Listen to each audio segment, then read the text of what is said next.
Spaceship has landed. True logic. All right, so today I'm going to discuss identity politics and the transgender phenomenon. Word.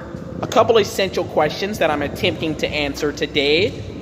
What is the nature of the transgender phenomenon and transphobia? Also, does not being sexually attracted to trans women mean that a heterosexual male is inherently transphobic, right? One of the things that inspired this discussion for me is the public uproar against individuals such as the singer Genuine, who was labeled as transphobic because he stated that he would not wish to have sex with a trans woman, right? Now, I've seen trans women that are quite gorgeous, and I have no issues admitting that. However, upon further discovering that these individuals are trans, I lose all sexual interest. My dick goes limp.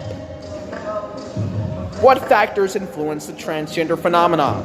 Well, every aspect of human behavior involves several things. The interplay of genetics, environment, neurobiology, which is the brain and its processes in this case, and psychology, the resulting conscious manifestation of those unseen brain processes. The transgender phenomenon is in itself a neurobiological and psychological matter, right? Sex organs are given to us at birth and are a fundamental aspect of all of our biology. Yet, sexual organs serve a singular function and purpose that is distinct from the functions of the brain, right?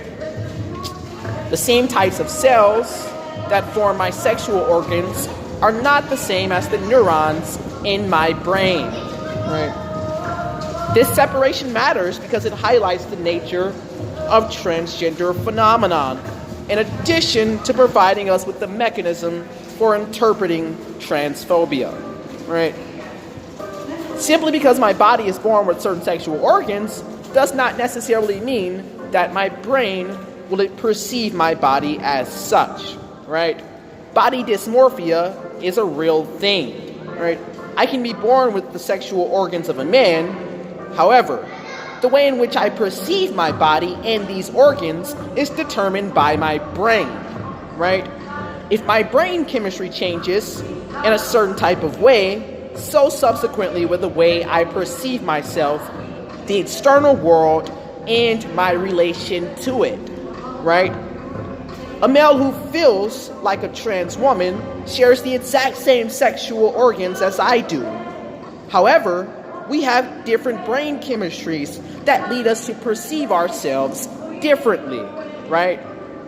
This highlights another significant component of the transgender phenomenon, which is identity, right? How an individual sees self is shaped by psychological, biological, and social factors. The psychological factors are necessarily and fundamentally neurobiologically determined. Yet, this is also true of sex, right? We are born with a given set of sexual organs and physiology that is biologically set, right? The transgender phenomena occurs somewhere between a disruption of the normal relationship between the body and how the brain perceives it. This creates a problem for the nature of identity, right? Are we our bodies, or are we the way we perceive our bodies, right? Biologically and scientifically speaking, an individual born with the sexual organs of a male is a man, right? Then this brings forth the question, does feeling differently necessarily mean that one's identity should actually change because of this feeling, right? The question here, to what extent is our identity shaped by our personal perception? We must be cautious here, right? I will use a reductio ad absurdum to demonstrate a critical point here. Say I come to you and assert that I feel like I am actually a Vulcanian from the planet Vulcan. I say that I do not believe that my parents are my real parents. I believe that my birth certificate is a forgery created only to make me believe that I was born somewhere in the United States, etc. The natural and logical attitude towards such statements would be that I am delusional, right? That I am the quote-unquote problem, though the word problem here is not meant to have any negative connotations associated with it. But why? Well, it's essentially because my internal beliefs do not correspond in any way to the actual external physical reality of conditions at hand. Now, this is an extreme example for sure, but the same fundamental elements are at play here in the transgender issue.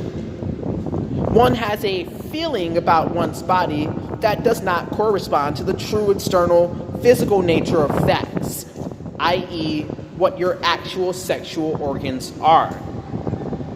So then, why should we take a trans identity more seriously than we would a Vulcanian delusion that I just described? Our feelings may change how we view the world, but they do not actually change the world itself. Actions in the world are what change the world. These actions may be motivated by feelings, but it is not the feelings themselves which directly create the change. This matters on a phenomenal level. Consider Kris Jenner transitioning into Caitlyn, right? He received what no woman in the world ever received, which is the privilege of living his entire life prior to being treated with the dignity and respect of a successful heterosexual, white, Christian male, right? American male at that.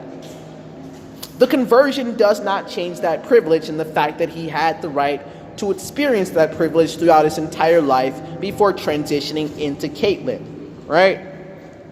And even a white woman who transitions into a male will not be perceived the same and receive the same type of treatment that he received as a heteronormative male under American standards of society. Here, we can begin to understand the ways in which our identities do not belong entirely to us, insofar as our social environment shapes our identities through its own definitions and how we are treated because of these categories. The same is true of sexual attraction in regards to transphobia, right? Often individuals such as the R&B singer Genuine are labeled as transphobic because they state that they would not have sex with a trans person. However, labeling this as transphobic ignores the ways in which inherent biology and social upbringing affect our sexual preferences. When a heterosexual male encounters a trans woman, his brain may meet the matter with dissonance. He is presented on the outside with an external image of a female. However, this is contrasted with the internal conceptualization of a man. Yet, because he himself is heterosexual, he is naturally unattracted to men sexually, right? The conceptualizations in his brain of a man forces him to make subsequent associations with men. And again, because he's heterosexual, he's not attracted to them. So, looking at a trans woman, he's not sexually attracted, right? So, the issue at that moment becomes a matter of reconciling what for the heterosexual male is essentially a confusing phenomenon, right?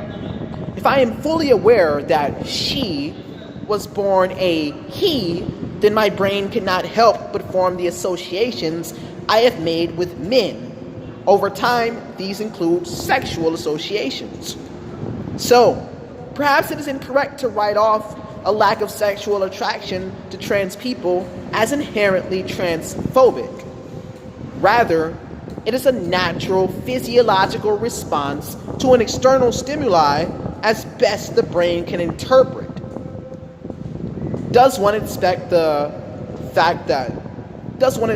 individual to forget and ignore the years of neurobiological associations made in regards to sexual orientation in an instant, this would be improbable.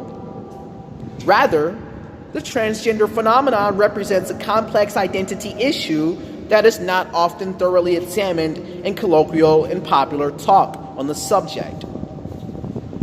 And that is true logic.